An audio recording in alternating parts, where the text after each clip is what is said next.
오늘 종료주일에 마태복음 21장에 있는 말씀을 함께 보았는데, 이 말씀을 중심해서 이는 누구냐라는 제목으로 말씀을 나누겠습니다. 메멘토 모리라는 라틴어 말이 있습니다. 뭐라고요? 한번 따라서 메멘토 모리. 이 말의 뜻은 죽음을 기억하라. 뭘 기억해요? 죽음을 기억하라. 이 말은 로마 공화정 시절에 전쟁에 나간 장군이 전쟁에 승리하고 돌아오면 많은 전리품과 함께 전쟁 노예들을 이끌면서 개선 장군으로서 로마 시가지에서 개선 행진을 하곤 했다고 하는 것입니다. 이때 장군은 아주 멋진 장식으로 치장을 한 4마리의 백마가 끄는 마차에 올라타서 퍼레이드를 펼치게 됩니다. 그런데 재미있는 것은요, 그 장군 바로 뒤에 목청 큰 노예 한 사람이 함께 타서 계속해서 메멘토 모리라고 소리를 지른다는 것입니다. 죽음을 기억하라, 죽음을 기억하라. 그 장군 뒤에서 계속 이 소리를 지르는 것입니다. 여러분, 이렇게 수많은 시민의 갈채와 환호 속에서 승리의 영광을 만끽하는 순간에도 죽음을 기억함으로 나도 언제든지 죽을 수 있다는 생각을 하게 하여서 너무 자만하지 않도록 했다는 것이고요, 그 승리가 많은 사람의 죽음으로 얻게 된 것임을 상기시켰으며, 전쟁의 승패야말로 죽고 사는 문제가 된다는 것을 잊지 않도록 했다고 하는 것입니다. 그렇습니다. 그 승리는 수많은 사람들의 피 흘림과 죽음이 있었기에 얻어진 것이고요, 또 승리하여 개선의 기쁨에 휩싸여 있는 자에게도 머지않아 죽음이 곧 임한다는 것은 절대로 잊어서는 안 되는 중요한 사실입니다. 죽음이 찾아오면 아무리 힘 있는 자라도 그 앞에 무릎을 꿇게 되어 있습니다. 세상 권세를 다 가진 왕이라 할지라도 한없이 나약하고 초라한 실체를 드러내게 됩니다. 가까이 하기에 불편할 만큼 아름다운 절세 미인이라 할지라도 죽고 나면 아무도 함께하고 싶지 않은 추하고 역겨운 존재가 되어버리고 맙니다. 죽음이라고 하는 것은 바로 그런 것입니다. 여러분, 이 죽음을 이 세상 모든 사람들이 당하고 있고 겪고 있습니다.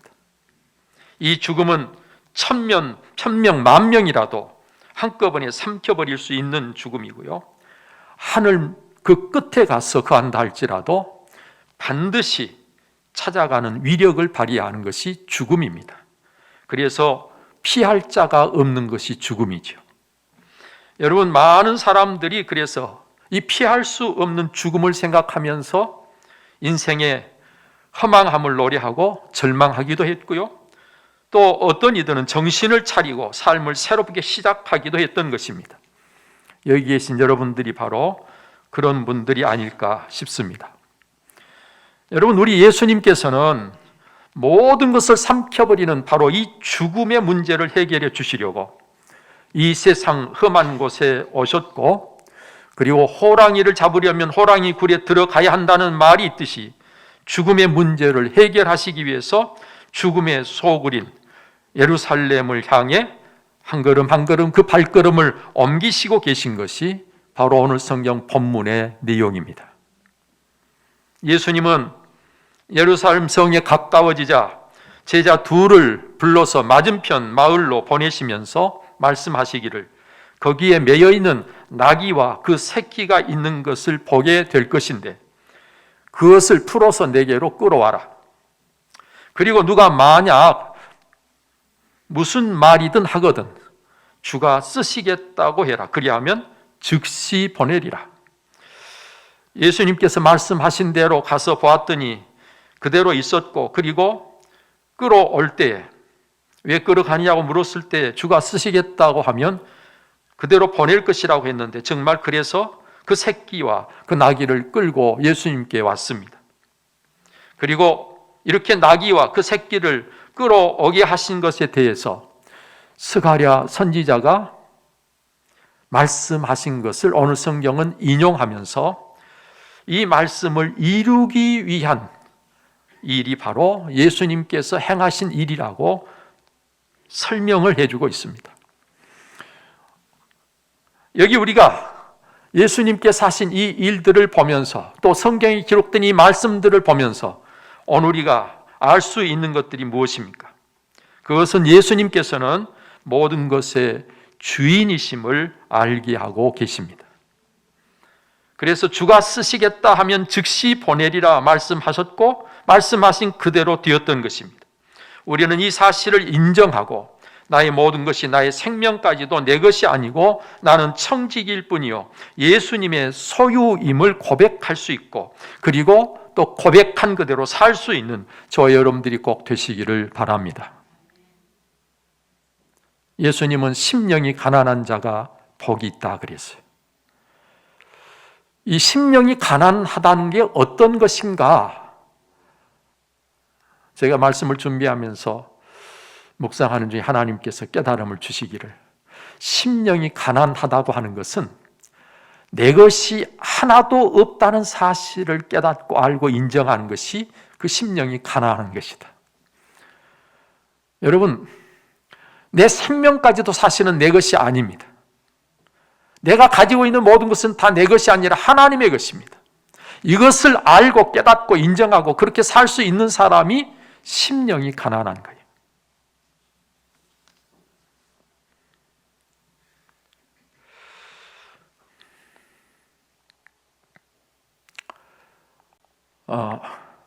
하나님 앞에서요, 저와 여러분들은 이 사실을 분명히 깨닫고 인정하고 살아갈 수 있어야 복 있는 자가 됩니다. 여러분, 두 번째로 예수님은 선지자들을 통해서 이미 말씀하신 하나님의 뜻을 그대로 이루시는 분임을 우리에게 보여주고 있지요. 여호와 하나님은 그 하신 말씀을 하실 일을 미리 말씀해 주시고 말씀하신 대로 하나님께서는 그 모든 것을 이루어 오십니다. 하나님께서는 이처럼 하실 일을 미리 말씀하시고 말씀하신 것을 하나도 빠짐없이 그대로 이루시는 하나님이 되십니다. 하나님은 바로 이 사실을 하나님 자신이 하나님 되심을 확실하게 보여주는 확실한 증거임을 우리에게 말씀하시면서 하나님 자신과 같이 미리 말하고 그대로 행하는 신이 세상 어디에 있느냐고 우리에게 물으십니다. 그 말은 하나님 외에는 그런 신이 없다는 말씀입니다. 요한복음 5장 30절에 가서 보니까 예수님은 내가 아무것도 스스로 할 수 없노라 듣는 대로 판단하노니 나는 나의 뜻대로 하려 하지 않고 나를 보내신 이의 뜻대로 하려 함으로 내 심판은 의로우니라고 말씀하시고 계십니다. 여러분, 예수님께서는요, 이 세상에 오셔서 무슨 일을 하시든지 자기 뜻대로 하시지 않고 자기를 보내신 아버지 하나님의 뜻대로만 하셨습니다. 오늘 저와 여러분들도 하나님의 뜻을 알고 그 뜻대로 모든 것을 하는 저와 여러분들이 꼭 되시기를 바랍니다. 세 번째로 예수님은 진정한 왕이신데도 겸손하셔서 멍에 매는 짐승 그것도 새끼를 타셨다고 말씀하십니다. 예수님은 겸손한 왕이십니다. 왕이라면 일반적으로 명마를 타고 그 위세를 떨치려고 해야 할 터인데 예수님은 그러지 않으셨고요, 그러실 필요도 없으셨습니다. 외적인 포장을 그럴듯하게 해야 할 만큼 뭔가가 부족한 분이 아니시라는 말씀입니다. 오히려 예수님은 있는 그대로 넘치시는 분입니다. 거치장을 화려하게, 거치장을 그럴듯하게, 자꾸 거치장에 힘을 쓰고 거치장에 마음을 두는 사람들은 속이 허하기 때문에 그런 것입니다. 예수님께서는 속이 너무 꽉 차신 분이기 때문에 그럴 필요가 없으신 분이에요. 예수님은 스스로 말씀하시기를 나는 마음이 온유하고 겸손하니 나의 멍에를 메고 내게 배우라고도 하셨습니다. 여러분, 예수님은요, 겸손하신 분입니다. 특히 빌립보서 2장에서는 예수님은 죽기까지 자기를 낮추신 분이시다. 하나님 앞에서 죽기까지 자기를 낮추신 분이라고 성경은 고백하고 있습니다. 오늘 이 시간 바로 그 예수 그리스도의 겸손이 여러분의 겸손이 되시기를 축원합니다.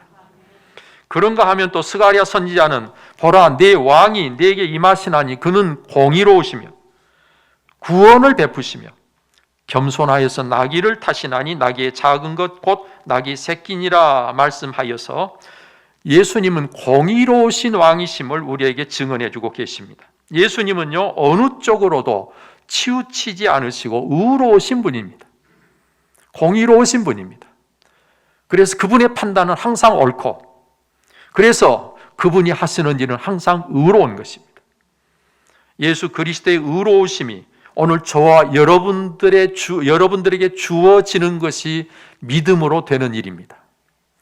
여러분, 예수 그리스도를 내가 온전히 믿음으로 예수님의 그 의로우심이 나의 것이 되어서 하나님 앞에 설 때 우리는 의롭다 인정을 받게 되는 것이죠. 여러분, 그리고 구원을 베푸시는 왕이 바로 예수님이시라고 증언합니다. 예수님의 구원은 전인적인 구원이고 영원한 것입니다. 죄와 그 형벌로부터의 구원이요 온갖 저주와 실패로부터의 구원입니다. 그런가 하면 가장 복된 삶을 살게 하는 구원입니다. 이렇게 구원받아 사는 나라가 바로 천국인 것이죠. 예수님은 우리를 구원하시기 위해서 오신 구원의 왕이심을 잊지 마시기를 바랍니다. 그런가 하면 또 예수님은 평화를 위해 오셨기에 나귀를 타셨습니다. 전쟁터를 달려야만 하는 장수라면 힘도 좋고 기동성이 뛰어난 말을 타야 하는데 나귀를 타셨어요. 그것도 나귀 새끼를 타셨다고 말씀하십니다.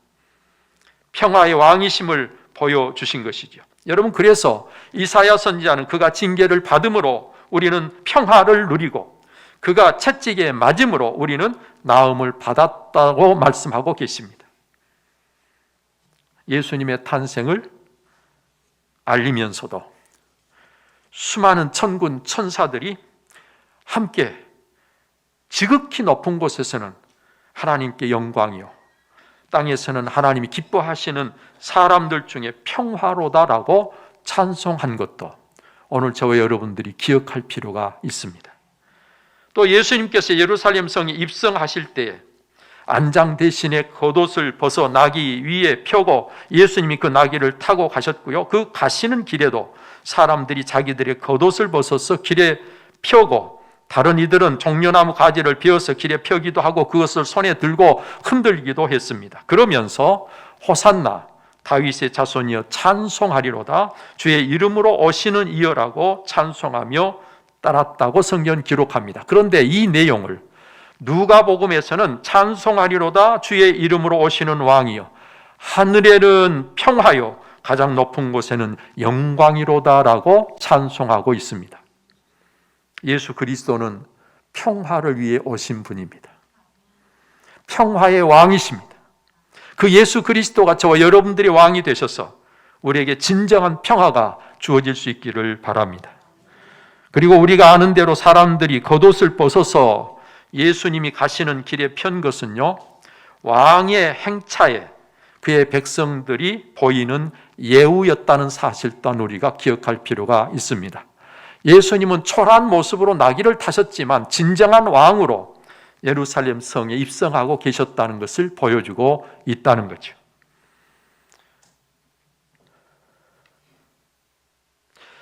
이렇게 하면서 예루살렘 성으로 들어가셨으니 이 성의 사람들이 그것을 보고 가만히 있지 못하고 온 성이 소동하였다 그랬고 이는 도대체 누구냐? 예수님에 대해서 사람들이 그 정체가 무엇인지 질문하고 이상하게 생각하고 거기에 대해서 호기심을 갖게 되었다고 성경은 말씀하고 있고 그때 무리가 갈릴리 나사렛에서 나온 선지자 예수라고 말했다고 성경은 기록하고 있습니다. 여기서 중요한 것은 참으로 중요한 것은 예수님이 과연 누구냐 하는 것입니다. 예수님은 과연 누군가? 이 세상을 사는 사람들이 그가 누구든 예수님이 누군가에 대해서 관심을 반드시 가져야 됩니다. 그래야 할 분입니다. 우리의 모든 것을 그분에게 집중해서 그분을 향해 온 우리의 마음을 집중해서 그분을 꼭 알아야 할 분으로, 예수 그리스도는 이 세상에 특별한 분으로 오셨습니다. 따라서 이분을 제대로 아는 일만큼 우리의 삶에 중요한 일은 없는 것이죠. 예수님은 분명 선지자 중의 선지자요 영원한 선지자십니다. 제사장 중의 제사장이요 영원한 제사장이십니다. 예수님은 왕 중의 왕이신데 영원한 왕이십니다. 그 예수님을 모른다면 그 인생은 실패 인생이 되고 저주의 인생이 되고 영원히 심판받는 인생이 되고 마는 것입니다. 예수님은 분명히 갈릴리 나사렛에서 어린 시절을 보내서 나사렛 출신이라고 부르지만 사실은 하나님께로부터 오신 분입니다. 하나님은 우리를 구원하시기 위해 보낼 자 메시아를 약속해 주셨고요. 그 약속하신 메시아, 그분이 바로 예수 그리스도입니다. 그래서 예수님은 하나님께로부터 오신 분이죠. 예수께서 이르시되 하나님이 너희 아버지였으면 너희가 나를 사랑하였거니와 이는 내가 하나님께로부터 나와서 왔습니다. 나는 스스로 온 것이 아니요 아버지께서 나를 보내신 것이니라. 요한복음 8장 42절에서 예수님이 친히 말씀하고 계십니다. 여러분, 하나님께로부터 오신 예수 그리스도, 그분이 누군가, 여러분들은 그분을 정확하게 알아야 되고 거기에 대한 바른 신앙 고백을 가지고 고백한 그대로 오늘을 살 수 있는 여러분들이 꼭 되셔야 합니다. 예수님은 구원의 주님이십니다. 그런데 어떻게 우리를 구원하시는가? 자기가 죽어서 우리를 살리는 방식을 따라 가장 평화로운 방법으로 구원을 이루시고, 그래서 우리에게 영원한 참 평화를 주시는 구원을 우리에게 주시는 분입니다. 이를 위해서 그래서 죽음의 길, 십자가의 길, 고난의 길을 선택하신 거예요. 이를 참으로 알고 나의 주, 나의 왕, 나의 구원자로 예수님을 환영하고 찬송하며 영접하는 자들에게 진정한 자유와 영원한 평화가 임하게 된다는 것입니다. 이런 자들에게 구원이 있고 천국이 있고 영생이 있다는 말씀입니다. 저는 여러분들이 모두 다 이렇게 예수님을 알고 이렇게 고백하면서 이렇게 영접하여 믿는 분들이 되셔서 구원받은 자로서의 삶, 영생을 누리시는 여러분 다 되시기를 바랍니다. 예수님은 우리를 구원하시기 위해서 어떤 선택을 하셨습니까? 죽음의 길을 선택했습니다. 십자가의 길을 선택하셨습니다. 고난의 잔을 선택하셨습니다. 우리의 구원을 위해서. 오늘 저와 여러분들은 어떤 선택을 해야 하는 거예요? 예수님께서 선택을 그렇게 하셨다면 우리는 어떤 선택을 해야 맞는 것입니까? 오늘 저와 여러분들도 예수님과 같은 선택을 해야 옳을 것입니다. 예수님이 가신 길을 같이 가려면 오늘 우리도 예수님의 선택을 같이 해야 될 것입니다. 바로 그렇게 선택하라고 예수님은 좁은 문, 좁은 길로 가라고 말씀하신 거예요. 넓고 편한 길도 있고 모든 세상 사람들이 다 가는 길이 있지만 오늘 우리에게 예수님은 그 길이 아니라 좁고 불편하지만 좁은 문, 좁은 길로 가라고 말씀하신 거예요.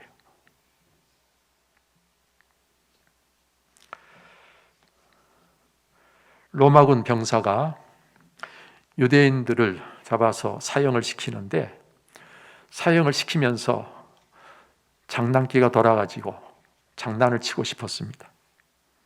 그래서 사형시키는 유대인을 앞에 세워놓고 쪽지 2개를 내밀면서 내가 선택한 대로 내가 해주겠다. 쪽지 하나에는 사형이라고 써 있고 쪽지 다른 하나에는 사형 면제라고 써 있는데 둘 중에 어느 것인지 네가 선택하면 선택한 그대로 해주겠다. 그러나 사실은 쪽지 2에는 똑같이 사형이라고 써져 있었습니다. 이 유대인이 가만 눈치를 보니까 살려줄 것 같지 않아요. 죽이려고 하는데 죽이는 재미를 느끼기 위해서, 네가 선택해서 네가 죽은 것이라고 하기 위해서 그런 것 같아. 잠시 하나님 앞에 기도를 하고 그리고서는 두 쪽지 중에 하나를 집어서 얼른 삼켜버렸습니다. 얼른 삼켜버렸어요. 그랬더니 깜짝 놀라면서, 아니 그 선택한 쪽지를 봐야 사형인지 사형 면제인지 알고 그대로 해줄 텐데 그걸 삼켜버리면 볼 수 없지 않느냐. 깜짝 놀래가지고 삼켜버린 것을 탓합니다. 그때 이 유대인이 천연덕스럽게, 내가 먹은 것을 볼 수 없으니까 남은 것 보면 되지 않습니까? 남은 것이 사형이면 내가 먹은 것이 사형 면제가 아니겠습니까? 할렐루야. 죽어가면서도 지혜롭게 선택을 잘했지 않습니까? 사랑하는 성도 여러분들이, 오늘 우리도 이 세상을 살면서 순간순간 선택해야 될 일이 한두 가지가 아닌데, 여러분, 우리가 선택을 잘하면 살고 선택을 잘못하면 죽습니다. 예수님께서 선택하신 그 선택이 여러분들의 선택이 꼭 되시기를 바랍니다. 예수님은 죽음을 선택하셨지만 그 죽음을 선택한 그 죽음의 선택이 죽음이 아니라 부활이었습니다. 할렐루야. 오늘 우리도 예수님 선택하신 그 선택을 하면 똑같이 부활의 아침을 만나게 될 것입니다. 오늘 이 종려주일에 예수님이 이 선택을 하시고 가신 그 길을 우리 함께 따라가면서 저와 여러분들도 이런 선택을 통해서 부활의 아침을 맞이할 수 있도록 오늘도 하나님께서 우리에게 이 말씀을 주시고 계십니다. 이제 부활의 아침을 우리 기대하면서, 지금은 힘들지만, 지금은 어렵지만, 바보 같지만 주님 선택하신 그 선택이 나의 선택이 되어질 수 있도록 항상 믿음의 선택을 할 수 있는 저와 여러분들 꼭 되시기를 바랍니다. 기도하겠습니다. 좋으신 아버지 하나님, 감사합니다. 오늘도 하나님께서 우리를 선 인도해 주시고 우리가 늘 주님 앞에 있게 해주심을 감사합니다. 무엇보다도 하나님, 우리에게 생명의 말씀을 주셔서 우리가 말씀으로 우리의 심령을 새롭게 하고 하나님이 원하시는 자로 올바른 선택을 할 수 있도록 이끌어 주심을 감사합니다. 오 아버지 하나님, 귀로 말씀을 듣지 않고 심령으로 받아 그 말씀이 우리 심령 속에 깊이 박힌 못처럼 되어서 언제 어디서든 이 말씀이 생각나서 바른 판단과 선택을 할 수 있는 우리가 되게 하여 주옵소서. 그래서 지금 당장은 힘든 것 같고 지금 당장은 고통스럽고 고난인 것 같지만 사실은 영광이 되게 하시고 사실은 부활이 되게 하여 주옵소서. 이 모든 것 우리 주 예수 그리스도 이름으로 기도하옵나이다. 아멘. 이제는 우리의 소망이시며 참 구원이신 주 예수 그리스도의 은혜와 독생자라도 아낌없이 내어주신 하나님의 그 특별하신 사랑과 성령의 감동, 감화, 교통, 그 충만하심이 오늘도 하나님 앞에 마음을 다해 예배하며 이 세상 참으로 죄악 가득한 세상에 친히 임하셔서 오늘 우리를 구원하시기 위해 고난의 잔을 선택하시고 십자가의 길을 선택하신 예수 그리스도로 인하여 다시 한번 오늘 우리가 어떤 선택을 해야 될 것인지를 알고 바른 선택을 하고자 하는 우리 사랑하는 온 성도님들 심령 위에, 저들의 가정에, 생업에 예로부터 영원토록 함께 하시기를 간절히 축원하옵나이다. 아멘.